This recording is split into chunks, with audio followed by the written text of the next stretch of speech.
All right, Want to Know Wednesday, we're coming at you every single Wednesday, 4:30 p.m. Central Standard Time. I'm Justin Spaulding. Thank you so much for checking us out. If you do not know who I am, that's my fault, my bad. We've got almost 2,000 apartment units. We've got 200 investors. We've been doing this thing for 10 years, and we're sharing content with you every single Wednesday, every single Thursday with Balling with Spaulding, everywhere, Instagram, LinkedIn. So check us out. Please subscribe, share this with someone else. We're going to talk a little bit about the 5 things that have gotten me from $0 to $300 million of real estate. Before I get to the 5 things, I need you to comment below if you want next week's video to be about how, and I'll draw it all out. On the whiteboard, I will show you how we did $100 million of transactions of apartment buildings in a 3-week period. All right, back to the 5 things that has gotten me from $0 to $300 million of real estate, kind of the steps, how I did it. Number 1, I found a way to learn. You gotta find a way to learn. You gotta find a mentor. You gotta find books that work. You gotta find the right education. I look at education and I think some education is a complete waste of time. Other education, completely worth it. You need to find the education that is completely worth it. You need to learn from somebody, whether it's free, whether you pay for it, whether it's a combination, whatever it is. I had other guys that I could look up to and watch. I followed Grant Cardone, I followed Robert Kiyosaki, I followed other people like that on social media back in the day when that first became hot and business people started putting things out there in 2013, 14, 15, 16. 2008 to 2010, 2011, what I did was I picked up 180 books and I read. I read on real estate. I read on private equity. I read about successful people and what they had to go through, successful business people, and what they had to go through and what they did to start their company, form their company, grow their company. And then I just continued to emulate them. I did it, right? And I was looking up to big guys. I wasn't just going to look at the guy that had a duplex. I wasn't just going to look at the guy that had the 16 unit. I wasn't just going to look at those typical. I was looking at people that were doing it big. And as I grew, what I started to pay attention to was I started to pay attention to like what Jeff Bezos was doing at Amazon.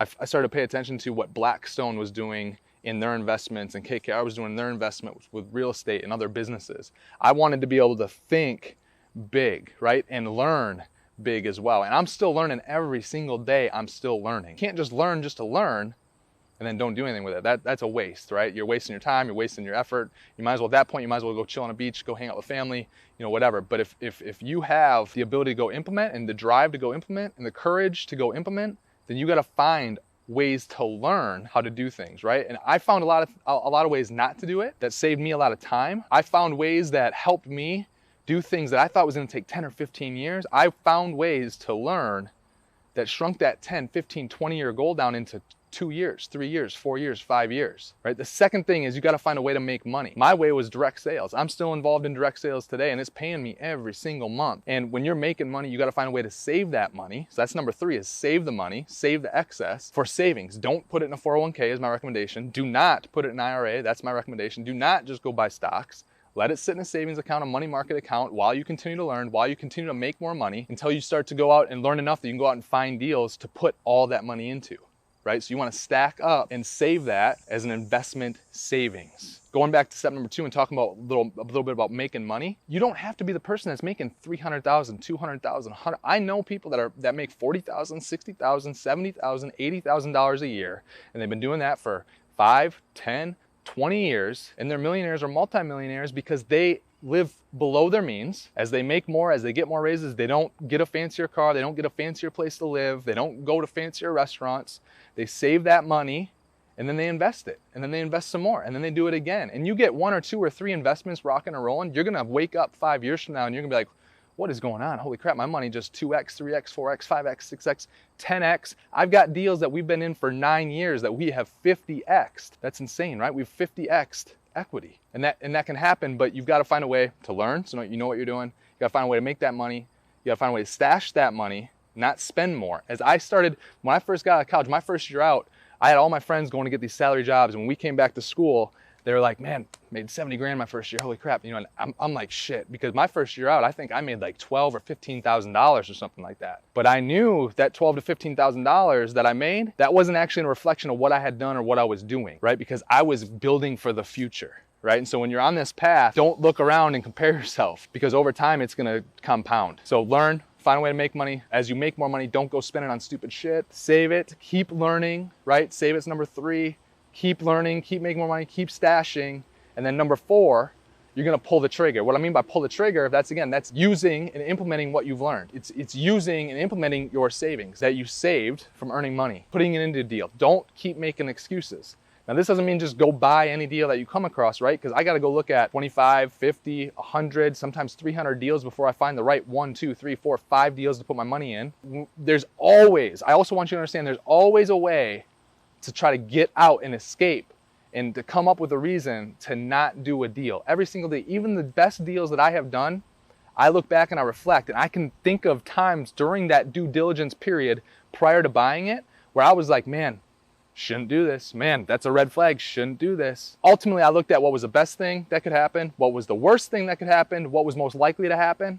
And if I could always live with the worst thing, and the odds of it happening were very small, with what was most likely to happen, with what the best case scenario was, when I looked at the odds of those things happening, when they were really great, I was going to be all in on a deal.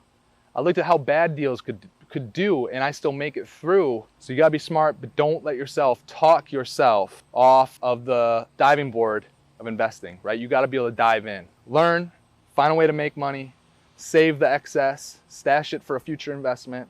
You gotta pull the trigger and go do. And then number 5 is you gotta repeat. Like I said before, I'm continuously learning. So as I'm repeating, I'm in the repeating phase because I'm still learning. I'm still finding ways to make more money. I'm still saving a shit ton of money. I'm still pulling triggers all the time, and then I'm repeating all 5 of these. I'm repeating all this thing all the time. I learn something new every day, every week, every month. You gotta be selective who you listen to. You can't listen to too many people because you're gonna listen to too many people and then you're gonna be frozen because you're gonna have one person like Dave Ramsey telling you don't borrow a cent, and then you're gonna have people like myself who say, hey, I'm always gonna have debt on my properties. I never wanna be debt-free on my properties for a lot of great reasons. You can't listen to both Dave and I. You better choose. You better choose who you want to listen to, and then you better be all in on that person and then go after it. It's not that Dave's wrong, but you can't listen to me and Dave. If you're going to listen to Dave, you better get off this channel right now and go listen to Dave and do his program. If you're going to listen to me, you better unsubscribe from Dave, subscribe right down here, and get on this program. Because if you listen to both Dave and I, you're going to be stuck in the middle and you're not going to do a dang thing, and that's the worst thing. That's what I've got for you today. Again, if you can please comment below that you want to see how we did $100 million with apartment deals in a 3-week period, just a couple weeks ago, in a 3-week period, $100 million worth of deals, let me know in the comments and I will make that video next week. I'll have a nice whiteboard, I'll have a nice piece of paper, drawing it all out for you, showing you how we did it. Peace.